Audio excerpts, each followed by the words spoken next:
আসসালামু আলাইকুম ওয়া রাহমাতুল্লাহ। আমি হাফিজ মাওলানা মুফতি জাহিদুল ইসলাম, বাসা টাঙ্গাইল। সম্মানিত আমার আসরিকা হাফিজ প্রিয় উস্তাদগণ এবং সাথী ভাইদেরকে তাদের জন্য অনেক দোয়া এবং শুভকামনা জানাই এবং 14তম ব্যাচের আসরিকা হাফিজ আমার সকল উস্তাদুল উলামা এবং সকল সাথী ভাইদেরকে জানাই ওনাদেরকে শুভেচ্ছা এবং অভিনন্দন। আমি একটা কথা বলবো যে আসরিকা হাফ 14তম ব্যাচে এসে আমি এই রুকিয়া এবং সরাই তদবিরের এই কোর্স করে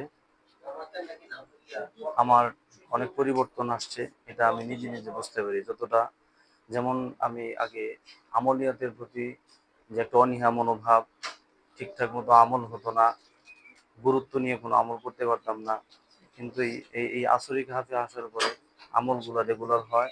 পাশাপাশি নিজের নিজের হেফাজতের জন্য, পরিবারের হেফাজতের জন্য যে আমলগুলো ছিল এটা অনেক অনেক কিছু জানা ছিল না। তো 14তম ব্যাচে আসরিক হাফে এসে এই এলেম অর্জনের মাধ্যমে এমন কিছু বিষয় আলহামদুলিল্লাহ উস্তাদের মাধ্যমে জানতে পেরেছি। অন্তত এতটুকু বুঝতে পেরেছি যে এই আসরিক হাফের এই কোর্স করে যে পৃথিবীতে বাঁচতে হলে নিজের হেফাজতের জন্য, পরিবারের হেফাজতের জন্য অবশ্যই যে জরুরি আমলগুলি রয়েছে এগুলা করা, যে বিষয়গুলো এই আসরিক হাফের এই কোর্স করে আমি জানতে পারছি।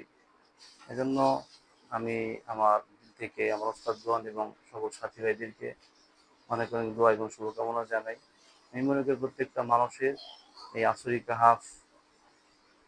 যে আসরিক হাফের যে এলেম জানার বিষয়, এগুলো অবশ্যই জানা জরুরি এবং আমল করা জরুরি, অত্যন্ত জরুরি বিষয়।